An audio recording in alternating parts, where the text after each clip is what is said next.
Hello, and thank you for joining us on the Optimal Wealth Podcast, where we discuss creating passive income through real estate. Our mission is to help educate investors on how to grow wealth and invest passively. My name is Jarod Alexander, and I am a passive investor, currently in 6 syndications as a limited partner. I am also the founder of Optimal Equity Group, which is a real estate investment firm that was created primarily to help educate the passive investor. We do that in a couple of different ways. One is we provide education to help give you the confidence to get into the passive investing space. And two, each episode we will interview amazing guests that explore the strategies, insights, and secrets used by successful investors. Whether you're a seasoned investor or just starting out on your real estate journey, this podcast is designed to help give you the confidence and knowledge you need to make informed and profitable decisions. Welcome to another episode of the Optimal Wealth Podcast. Today, I am super excited to have our guest on the show, Reed Goossens. Reed, welcome to the show. Jarod, how are you, mate? Good to see you again. Doing well. Good to see you as well, too. And now you're calling from LA. We were just talking about, thankfully, haven't been affected by the fires or anything over there. No, yeah, really quite fortunate. And my sister-in-law had to evacuate to my house, but she was just more evacuating from she was near the Altadena fires, not in risk, but the massive amount of smoke and soot, you can't breathe that stuff. So she evacuated a couple of days to us last week, but yeah, a lot of people, 9,000 homes lost. It's terrible. So been a pretty weird start to the year, one weekend, and we're already dealing with natural disasters. So yeah, hopefully that's not an omen for the rest of the year. Yeah, really. Yeah. Well, again, glad you're safe, and glad your sister's safe there. And then her home okay? Everything good? Yeah, they're fine. Again, Okay. more, I think it was smoke related. So it's a sister-in-law. My wife is American, so she's that's why I'm here. Okay, good. All right. Well, glad you're safe, and yeah, prayers definitely to all the families and all the stuff they're going through. Well, let's get into it here, Reed. So a little bit about Reed. He's an Australian real estate entrepreneur, investor, author, public speaker, and an all-around good bloke.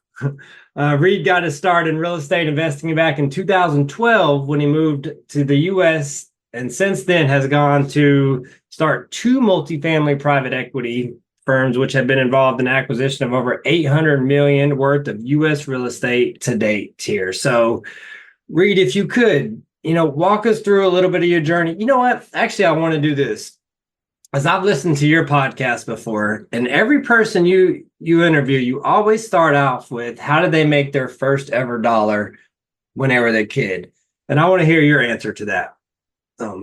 My first ever dollar as a kid was definitely, I was selling stuff on the side of the road, but it was really bad stuff. Like for some reason, I used to get sandwich bags and get crappy dirt from the garden, thinking someone's going to need a sandwich bag full of dirt. And then I think my mum just paid someone 20 cents to go buy the crappy dirt from this. So there's that. I've always remembered, and the reason for that question is because from a young age, like I didn't come from, my parents were both high school teachers, so relatively blue collar, state school educated guy. We had to, not that we went without, but we had to, if you wanted money, you got to go out and earn it. So like literally, I think it was the legal age in Australia is 13 and a half or 14 and a half. Like as soon as I could go and work at a cafe, a local newspaper shop, I was, down the street, carrying out, piece of paper. Here's my parents' phone number, landline back in the day. Give me a call. And the first full-time, or not full-time, but the first real paid job I remember was at a Sorrento cafe in Coolum Beach in Queensland, and was paid on the Saturday and Sunday to help set up the shop for a couple of hours every day, $7 an hour, whatever it was. But it just, my whole life I've been able to, the power of earning a dollar. So it's a powerful question because it helps really, for me in my podcast at least, set the stage for how people have a relationship with money. Yeah, no, absolutely. And it's amazing how it's pretty common with, a lot of people who are entrepreneurs, right, in this space. I mean, you started out selling dirt, Reed, that's all. I mean, they get creative and, mowing lawns to selling, whatever it is. No, I agree. It's pretty real powerful question there. And well, so if you could walk us, real quickly through your journey and obviously you didn't start at $800 million. So how do you, with worth the real estate? So how did you get into this space, and how did you get to where you're at today? Yeah, look, long past. I've been in the multifamily space for over a decade, but I moved to the US in 2012, and that was really to be in the US. So I had met a girl backpacking around Europe in 2009. That girl happened to be American. She's now my wife, and I really, I chased her here. And the Aussies have a really good visa here. It's reciprocal, I think. And my background's in structural engineering, so I've come from the world of ground up construction, infrastructure construction, really the sort of the institutional side of project management. But I rocked up to New York City because I wanted to live in New York for a period of time. I had no job, and I literally went door knocking until someone gave me a job, right? And it just I remember having a sheet of A4 paper with just all the engineering firms that I could walk into, and you quickly realize anything over 50 employees, you'd have people at the front desk not letting you up in the elevators. You'd have HR. You'd have all these sort of hurdles, and eventually you work your way through to the smaller groups who don't have HR, and they don't see that you've got a university from Australia. Where the hell are you from? You need a visa. Like, what the hell? Like, all that stuff, that barrier. I finally got a job. It wasn't a great paying job, but it was a job, and I got to stay in the US, and then I moved on to another job, and then really quickly, I had already been bitten by the real estate bug prior to moving to the US. So I'd already started self-educating, reading Rich Dad, Poor Dad prior to 2012. But when I got to the US, the sheer magnitude of the sort of the networking opportunities, the RIAs, the Real Estate Investment Associations, which are across most major cities in the US, that doesn't exist in Australia. That doesn't exist in Europe. there's this tapestry of networking events, and I could go there and learn from others who are trying to be in the business. And again, I'm from Australia, so I had to really change the way I speak about real estate, cash on cash, IRR, cap rates, all those things. And paying $20-$30 at the door to go in and see a speaker speak about building wealth through real estate was eye-opening. And then fast forward 6 months, I bought my first property for $38,000 all cash. And the only reason I bought it where I bought it was in Syracuse, New York, was because I could get on a Greyhound bus and get up there on a Saturday and get back in the same day. And it was something I could afford, right? And got to that point that I was sort of, by the time I'd bought that first property, I'd been sort of self-educating about 2 or 3 years, and I needed to really do something with it, right? So that was the start. Fast forward to where we are today. I've started 2 investment syndication firms. I've ridden the wave up of the golden decade of multifamily. Let's call it what it is. The Jobs Act changed in 2012. The way we raise capital completely have changed. We've had a lot of black swan events since then, and we're going through our first major dip that I've experienced in the market. Right, I don't have grey hair. Been doing this for 10 years, but I've also ridden the wave up. And again, I mentioned earlier that multifamily doesn't exist much outside the US. It definitely doesn't exist in Australia. So it's a really unique asset class. And today, I'm preparing for a state of the market for my investors tonight. We truly like to think of ourselves a bit of a thought leader in the space, give our opinions on where we think we're going in the multifamily sector. And I'm sure we can talk more about that. But yeah, the journey of what I've done over the last 10 years it's not an overnight success. It's been a lot of hard work. It's been a lot of putting myself in the right positions. And, add the visa on top of all of that. There's a lot of lessons there that I can share with your audience about if an Aussie can do it, moving halfway across the world, and so can the average American.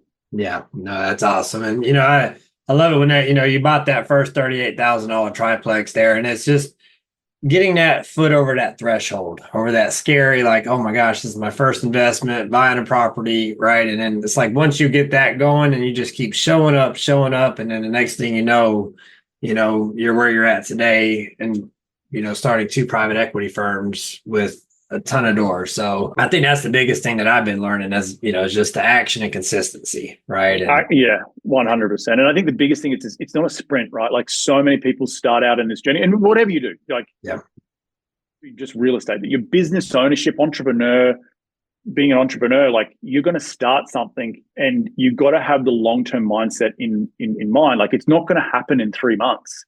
Yeah. It's going to take you 5 to 10 years to get to really where you want to go.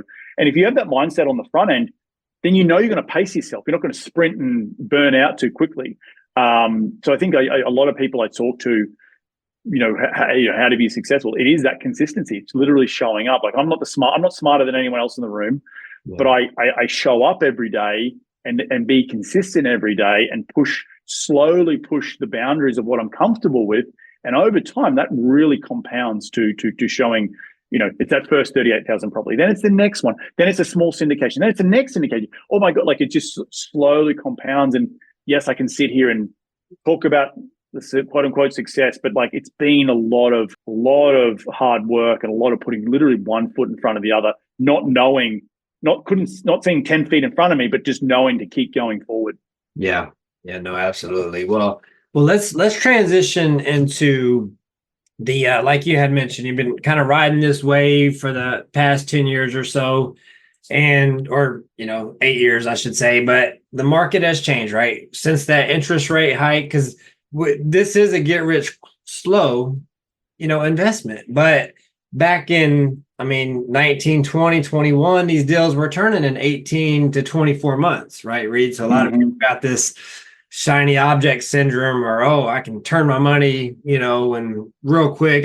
I was seeing 16 months, 18 months, just crazy, right? But and so, we get in these investments, and I've gotten some of them myself back in 21. So let's go to the state of the market, right? What are your deals looking like that you maybe acquired then? I'm going to probably ask you 3 questions in one here. What is your current portfolio looking like? 2, where do you see the market going? And to your point of the webinar you're giving tonight is, what is the state of the market? Yeah. So first things first, if you've been active for the last 5 years, there's probably 1 or 2 assets in your portfolio that you wish you hadn't bought, right? In 2021, 2022. We've got one, and we're not going to hide away from it. And it's just, floating rate debt, right? Not, buying the right rate caps. And it all comes down to debt. I think the other big thing when you look at the lessons learned over the last 5 years or 4 years, like really, because COVID was that shock wave across the bow. Other things I've taken away from that is, the stimulus money, whatever side of the political spectrum you're on, not here to comment on that, but it did put a lot of money into the system, right? So when you're looking at a rent roll on a deal in, say, 2022, you probably should have taken, in hindsight, a grain of salt with that. Oh, wow, these Class C plus units are renting for $1,800 a month. I can get all of them up to $1,800 a month. Yeah. Well, maybe it was more like $1,400 a month, and it should have always been $1,400 a month, because we've had the boom of that stimulus. People have got money in their pocket. People don't want to live with other people because of COVID. And that generated so much frenzies, and rents were going nuts, like double digits across, people moving to the Sun Belt, they're moving out of the coastal cities. Like it was insane. Well, now seeing those same cities that were the golden childs sucking back massively in terms of rent declines and vacancies and all that stuff. So these markets we're all familiar with, Austin, Phoenix, Orlando, those markets they're still really good markets, but there was always going to be that what goes up must come down. And we've really experienced that in the last sort of 3 or 4 years. So, but the good news is we have come out of, right, how affordability in the US today is at an all-time low. Interest rates have gone back up to the moon. So there's sort of a couple of buckets that I'm sort of going to touch on here. One is the bucket of how did you finance your deal back in 2021, 22? If it's got floating rate debt, you probably got some problems, right? You probably overpaid. If you've got more long-term debt, you're probably okay. You know what I mean? Like it just depends on the debt. You've then got affordability issues. You've also got where affordability today is really, I think only a third of the US population can afford to spend a third of their income on a mortgage, where in 2021, 2022, when interest rates were 3%, that was upward of 50%. So we've seen that halve when interest rates go from 3 to 7%. So it's a massive impact on the buyer pool out there. So there's not as many buyers because they can't afford it. So they're renting for longer. And it actually makes more sense to rent now than it does to buy. So affordability is a really big thing. You also have another bucket where there's a lot of supply coming online, lower interest rates. And we've seen this in history. Back in the 70s, the same thing happened where low interest rates needed to build like crazy. Oh crap, we built too much. Oh crap, interest rates gone to the moon. Crap, rents are dropped. We're going to stop. So silver lining here is that we've had this massive boom in COVID, people moving, we've had stimulus checks, we've had a lot of supply. That interest rates are now gone back up. It doesn't make sense to build anymore. There's a massive cliff coming of no new supplies, right? So a lot of these markets that were the golden child, Phoenix, Austin's, Orlando's, they are actually absorbing the glut of units that hit the market quite well. Maybe depending on what market you're in, I can talk to Phoenix. We're active in the Phoenix market, and we saw the bottom of that market probably middle of 2024. We saw huge rent declines in late 2023, vacancy spiked, and all of a sudden, we did see that those new 20, 30,000 units that came online in 2024, they were being absorbed quite quickly, which was surprising to a lot of people. Now, Look at Austin on the other hand. It's still probably on not quite there yet. They've got a lot of supply, but my existing assets there are struggling with occupancy. Rents are down, and it just depends on which market you're in. But overall, we think in the next 6 to 12 months, a lot of these markets are going to get through the absorption period, and we're going to get back to pre-pandemic rent growth, 2 to 3%. And I can already see in markets like Phoenix, we're starting to see that happen today. We're starting to see hit the bottom, we're starting to come off. So that's the positive news of it. And that goes to the underlying metrics that multifamilies are fundamentally a fantastic asset to invest in. You may have bought at the wrong time and put the wrong debt on it, but that's just the function of market cycles, right? So overall, for the long term, rents are still going to continue to go up. As inflation increases, rents are still going to increase. And overall, the affordability issue is still really, really present. And so more people are having to come to the fact they're going to have to rent for longer.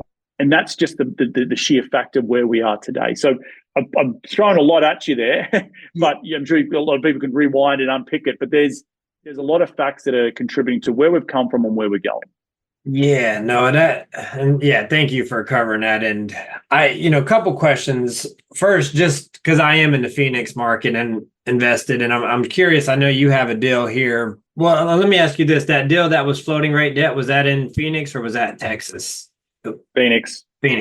So, because what I would like to do is, it's so easy, Reed, to paint this picture of multifamily or just, buy into syndications, get a 2x multiple, but I want investors to understand the risk aspect, and really dive into this. And thank you for sharing openly about some of these deals. And I'm invested passively into some of these deals as well here in the market. Is what things could a limited partner, an investor, look at with an operator, kind of do their due diligence on floating rate debt, and obviously hindsight's 2020, right? We didn't see this coming. I mean, what did it go? 500%. I mean, 500%. Just crazy, right? So, But knowing what we know now, how would you educate investors, just looking to get into this space, or, seasoned investors looking at markets like Phoenix or Dallas or Austin? What metrics would you have them look at? I think when I go back and look at where I started from back in 2013, 2014, 2015, we were buying a lot of positive leverage. And what I mean by positive leverage, so the going in cap rate is higher than the interest rate in the market at the time, right? If you can get positive leverage, then that's a good thing. Now, what factors contribute to not positive leverage? Well, a couple of things. One, a very, very, very busy lane. Over the last 10 years, a lot of people have jumped into the lane of multifamily. It is very, very busy. And so there's a lot of big institutional groups have looked at this asset class at commercial real estate as not really, it's not diversification. It's, what's the word I'm looking for? It's less scary and alternative. It's more bread and butter. Coupled on top of that, technology. I can see what my next door neighbor rents for. I'm not guessing it. The ambiguity's gone. So all of that drives people to, I want a sure place to park my cash. With tax benefits from doing so because I'm in a physical asset. So people will overpay for deals, and thus that positive leverage may become negative. Meaning, your interest rates might be at 6%.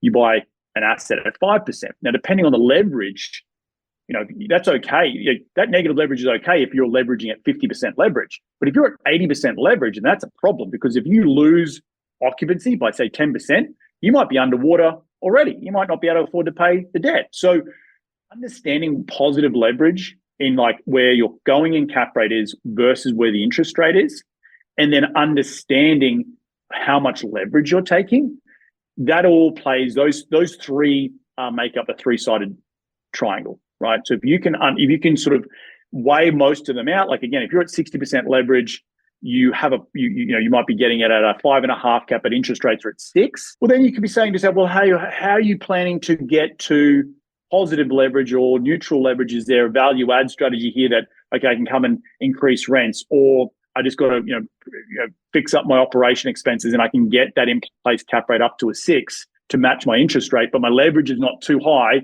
so I'm not on that teeter-totter of like, oh, if my occupancy drops, I'm screwed. Yeah. So there's a lot of things there that you can start to ask yourself around leverage, around interest rates, and around going in cap rates. Newer product, 2000s and newer, I've seen a lot of people flock to that. So 80s, 70s product running, a lot of people are going away from that stuff, which means cap rates in that space are naturally higher. You can get a lot more yield. But back to what you were saying before, back in 2019, 2020, where you could just slap lipstick on a pig and double your money in 2 years, that's not the case anymore. You really have to understand the vintage of an asset. And if you're buying an older asset, hence why a lot of groups are going to the newer stuff, because they don't want to deal with the chillers, they don't want to deal with the boilers, they don't want to deal with foundation problems or crappy roofs. They want to deal with newer, better bones. And so they're not going to touch that stuff. But if you are going to go touch that older vintage stuff, you've got to understand what are you getting into? And then you also got to back into what's my renter demographic going to be for this particular asset. Obviously, a 1970s Class C plus building is not going to fetch as much rent for as a 2012 9-foot ceilings granite countertop building. And so really understanding the differences between those asset types is really quite important. Are you doing 60, 65% leverage right now on most of your deals? Typically, well, so it depends, right? So the last 2.5 years, since 2021, I haven't touched a bridge deal at all, right? Bridge financing. I've done only agency. And agency's been the only game in town because there's been very little transactions done. Like I think in 2022, it dropped off a cliff when interest rates started. I think 70%, we lost 70% volume in terms of multifamily trades across the country. So you go from doing a whole bunch of business and then boom, there's just nothing being done. That's a real problem, right? So the deals we have done the last 2 years have been all agency debt, all positive leverage day one, and have been because people maturities are coming due. They had those floating rate debts that are coming due. They have to get out of the property. And we're seeing more of that happen today. So that loan wall or that loan maturity that thought was going to hit in 2024 has really been extended and pretended into 2025. I think we're going to see a lot more transactions. And I'm actually negotiating 2 transactions today that I have to go out and get bridge because they don't qualify because they're in a distressed situation. Not going to mention the names of those assets, but we are seeing more of the distress coming. It's not turning on a massive spigot and it's blasting out. It's slowly dripping out there. And I think that's one of the things that a lot of people were surprised about, that they thought this wall of distress was going to hit all at once. I think it's going to be prolonged over a longer period of time. So are we avoiding the recession that we probably need to have in the commercial real estate space? Well, my answer is that I think we've already been in one for a period of time and we're now starting to come out the other side of it. So a lot of distress in the market. Way in which you get debt is really changing pretty much daily, and it depends on the deal and the nature. Like a deal we looked at halfway through last year's come back around again this year at a discount to what we were originally paid for it. But we can't do agency debt on it anymore because of delinquencies up. So the average Joe, the blue collar, is still struggling to pay rent. I think the good thing about being in the multifamily sector is that yes, the US economy is perceivably doing well, but you look at the average renter who can't afford to pay their rent. Well, delinquency has been up for a long period of time now, and it's starting to come under control, but it's been a good 18 months where it was a real freaking problem, and that's a good canary in the coal mine indication of how the average Joe's going on the street, and it hasn't been pretty. Yeah.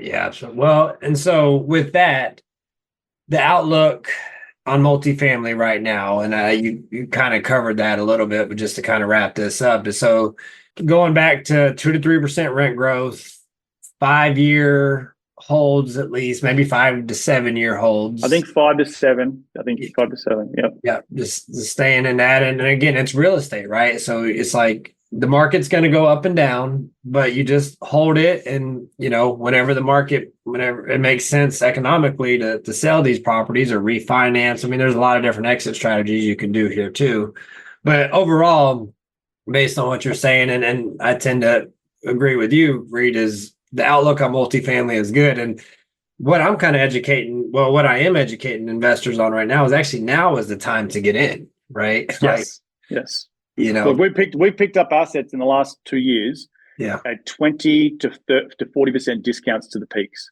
Yeah. So something that would have sold for $200,000 a door, we're picking up for $120 a door.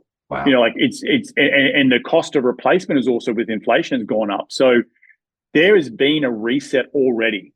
If you don't know, then it's because like a lot of people are like, oh, I'm pencils down. I'm like, no, don't be pencils down. Keep underwriting deals because you're going to have a real-time gauge on what the market is doing.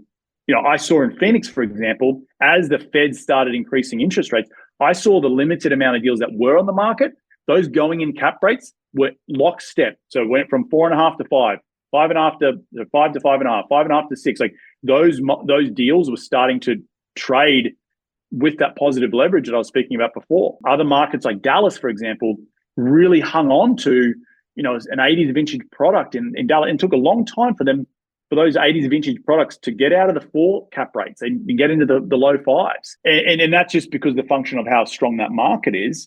But it just depends. It's a story of 2 different cities of where that supply is coming and how that was going to be affected from a rental perspective versus the underlying economy of, say, Dallas, which is really, really strong. And don't get me wrong, Phoenix is still a really strong market, but I wasn't seeing, as I was underwriting a deal in Dallas in the same vintage in Phoenix, when the Fed was increasing interest rates, that vintage asset in Phoenix was the going in cap rate was sort of in line with that increase of the Fed, expanding.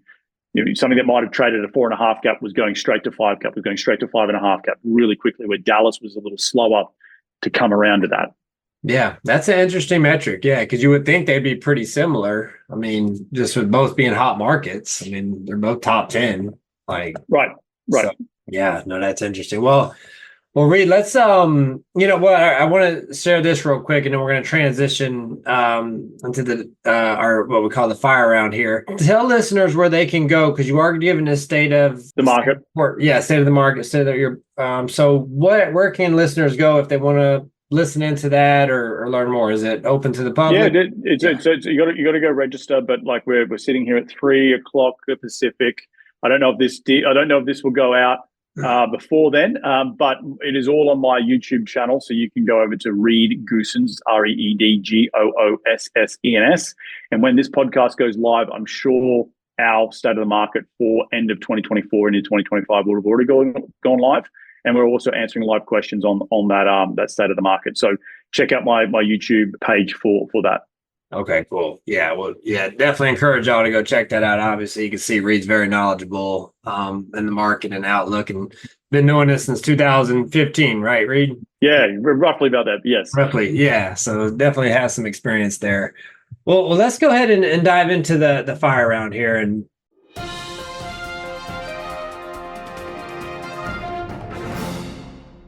yeah. So if you could recommend a book that's had a big impact on you, if you're watching on video, you can actually see a few in the background here on Reed's screen. But, what's one of the biggest impact books that you've read, and which one you recommend to listeners just getting started out in real estate? Yeah, look, in real estate, wow, there's so many great books. I'm going to probably give you another book. So I've got in the background, you can see Who Not How. You can see Never Split the Difference. I've got 2 books that I've written myself. I've got Traction as well in the corner there, so EOS. A lot of great books from a big picture perspective that helped change my mind. Obviously, Rich Dad Poor Dad was a fundamental one that I'm sure a lot of you have already read. Mm-hmm. But another one that changed my mind around branding and around putting yourself out there as a thought leader was Key Person of Influence by Dan Priestley. It's got nothing to do with real estate, but everything to do with how you can grow your business through being a thought leader. And then I'm trying to think, it's been so long since I picked up a real estate book, but there's so many great platforms out there, Bigger Pockets, YouTube, it's insane. And like literally when I first started, when I picked up Rich Dad Poor Dad in 2009, none of that existed today. You can go on YouTube and probably find someone who's put in free courses online.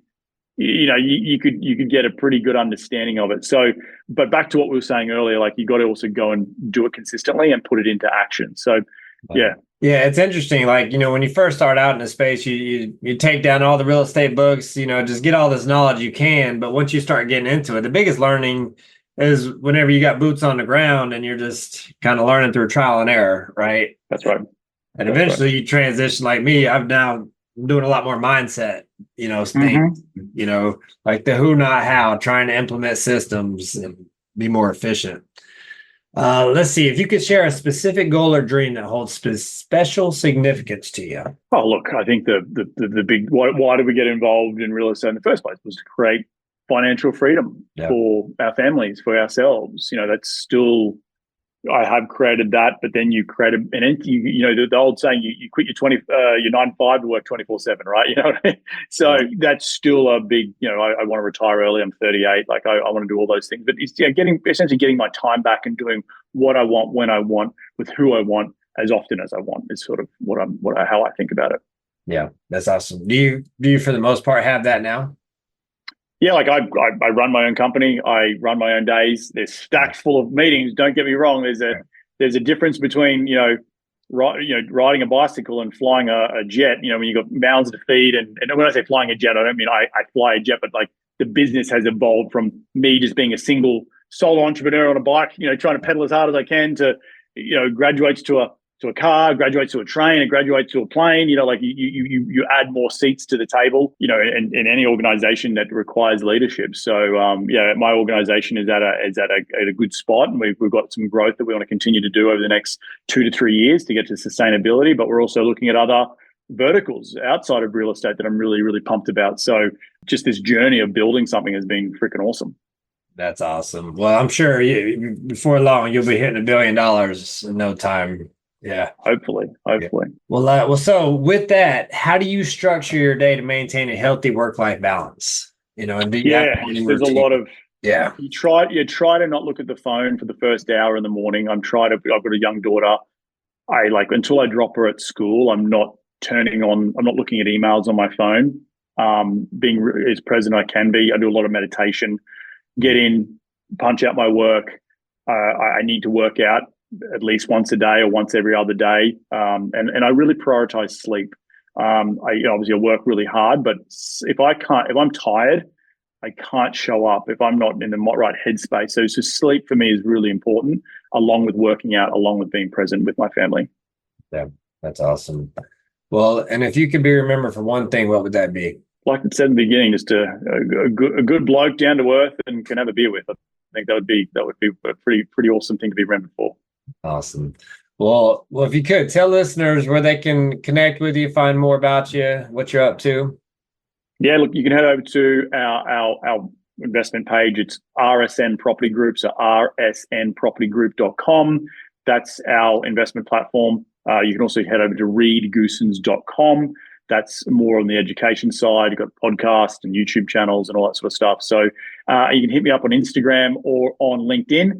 And if you're ever coming through Los Angeles, you can also hit me up at reed@rsnpropertygroup.com. I always love getting together, have a coffee, meet up, talk shop, and always available for someone who's willing to reach out and have heard me on a podcast. Awesome. Well, thanks, Reed. Well, I enjoyed our conversation today, and good luck on the new goals for 2025. Thank you so much, my friend. It's been awesome to be on, and wish you all the success for 2025. Well, thank you.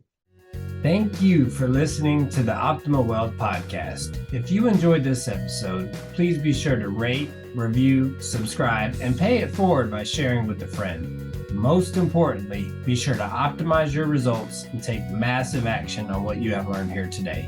For more, visit optimalequitygroup.com.